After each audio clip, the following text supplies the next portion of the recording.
off to the side, you have some space off to the side, I'll just do it underneath here. I'm going to make the following note. There are odd functions and even functions. And you can tell if something's an odd function when the highest degree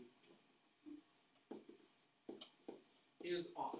So that'll be like x cubed, x to the 5, x to the 7. If the biggest number is an odd number, you have an odd function. And we're going to make that note that we saw, or I told you about, that the end behavior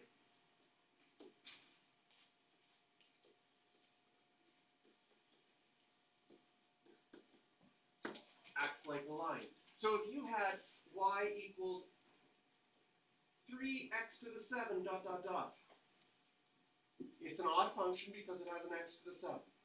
The leading coefficient is positive, so we think about a line with a positive slope. Its end behavior will start in the bottom left and go to the top right. If we had an odd function that started with a negative number, like a negative 2x to the 5, and then it doesn't matter what happens after that, it's going to act like a line. And since the leading coefficient, the number in front, is negative, it's going to start in the top left-hand corner and move down and end in the bottom right-hand corner. So the end behavior acts like a line, because a line is the very first odd function you study, and you know how its slope works. Even functions.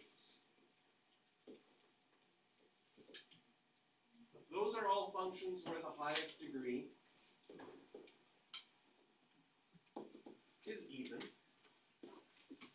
and their end behavior acts the same as a parabola.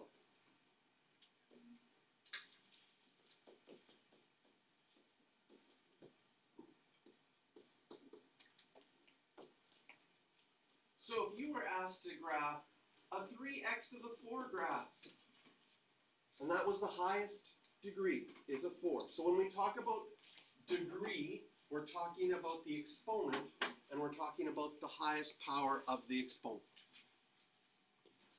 So since it's an even function, we think about parabolas, parabolas that have a positive leading coefficient, you learned in grade 11, opened up.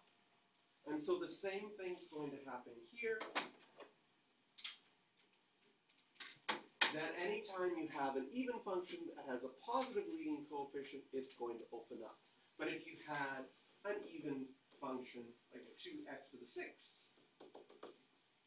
and that leading coefficient was negative, you would think of a parabola opening down. And so the first thing that's going to help us graph is knowing what happens at the end. The end behavior is the first characteristic that's going to help us graph. So they've got a chart here, okay? And they go through a bunch.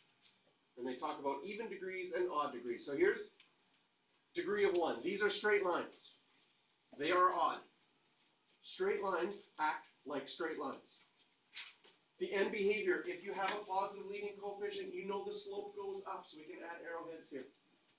You know with a negative slope, it goes down. So this is something you've already learned. Same thing, parabolas. We already know our parabolas. If the leading coefficient is positive, so it's a 2, it opens up. If the leading coefficient is negative, it opens down. But now, to the new ones that we're going to be graphing cubics. And right now, all you're going to know is that this acts like a line. And since the leading coefficient is positive, I think of a line that's positive, and sure enough, it starts down here, ends up here. We're going to have to figure out how to do the stuff in the middle. But for now, we know this is happening. And same thing with a negative leading coefficient. It acts like a line with a negative slope. It starts top left, ends bottom right. Quartic, this is an x to the 4. If it's positive, think about a parabola. Sure enough, there's my end behavior.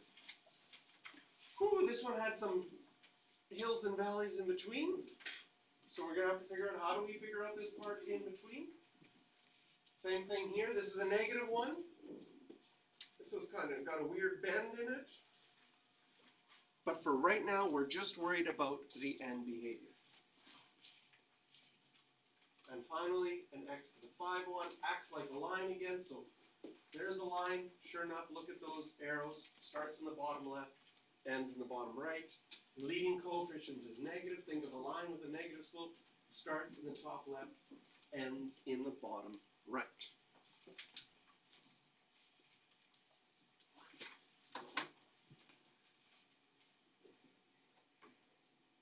Okay, so the textbook, I think, has tried to explain this in words, which is great, but I think the idea is easier if you think just about lines. So if you have an odd degree function, that's a line. If it's positive, this for me is a lot easier to remember than all of these words. But these words mean the same thing. This is saying as x goes to negative infinity, as you go to the left, it goes down. And as you go x to infinity, as you go to the right, it goes up.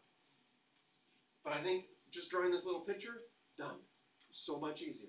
Same thing with this one. Negative, think of a line with a negative slope. Here's your end behavior. Here's how we could describe it in words. But it's a lot easier to just remember. Okay? Same thing with even. If you think of parabolas, just think about a parabola. There's your answer for the end behavior. Here's the answer in words. As x goes to negative infinity, it rises to the left. And x goes to positive infinity, it rises to the right. You don't need to worry about those words, because you've got the picture that describes everything for you. Same thing with negative ones. There's our end behavior. There's the end behavior in words. All right, so with that, we can go to example 1.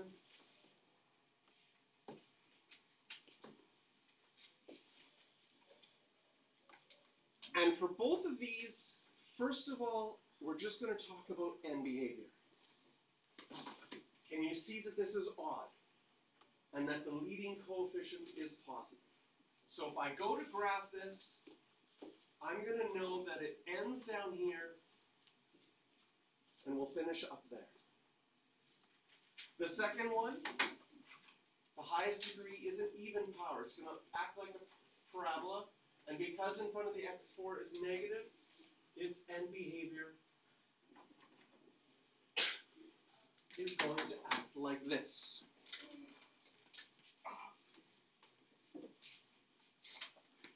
So if I wanted to graph this, because it says sketch the graph, and I have no idea what it's going to look like, make sure you keep your very early on basic skills in graphing, because you can always find points, right? I could plug in 0 and get 0, so I know that point is on there.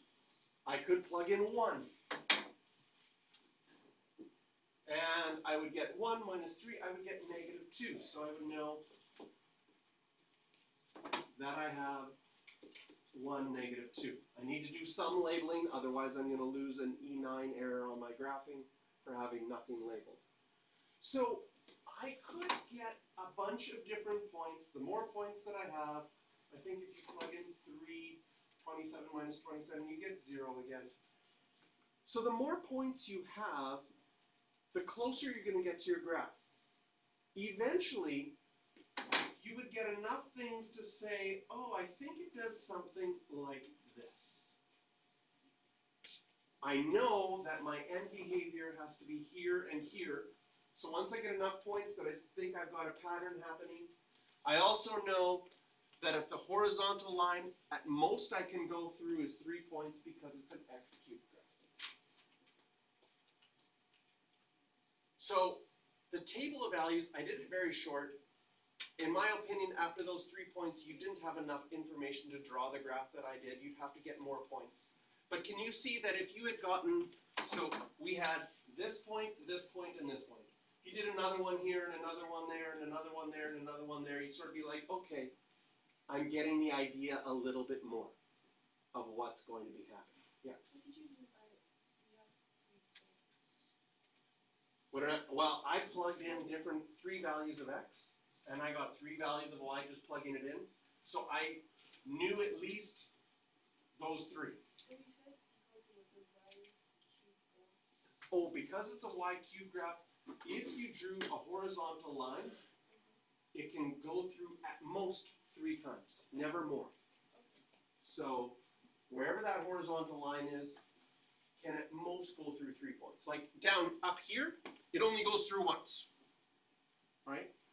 But an x cubed could go through at most 3. It doesn't have to, because you remember from our very first unit, our very basic x cubed graph, every horizontal line here only touches once.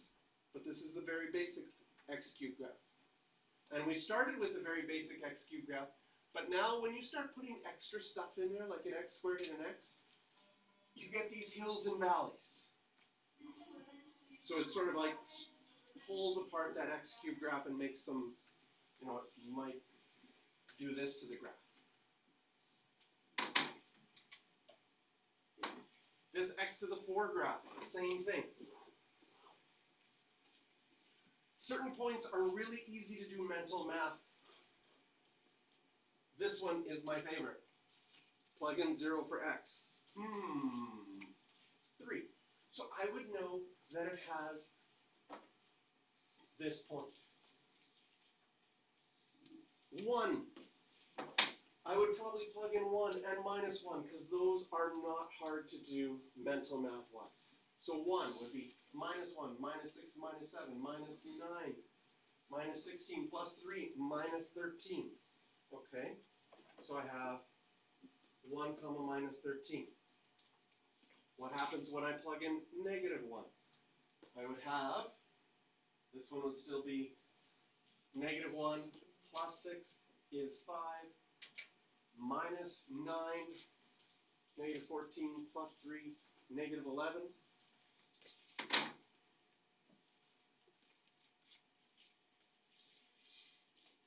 And we would get something in the end, right? It might come back up, I don't know. No. Yeah, maybe. No. Can't come back up there. I don't know. We have to find more points, but I don't have time for this class. You could find more points until you get the graph to be more accurate. We are going to develop strategies that finds us these more points even better. All I know is that right now, I know my end behavior has to act like this. And it might look something like that. We'd have to find more points to actually find it out. You could type this into your graphing calculator or into Desmos and see what it looks like exactly. Right now, we're just saying this could be one technique. Questions you could do 5, 6, and 8. Oh, I do have the picture roughly of what it looks like. Do I? No, I didn't write it down. So, very basic strategy, very powerful strategy is a table of values. But with everything, we're going to look at better strategies to be more accurate. And that's what we're going to do in example 2.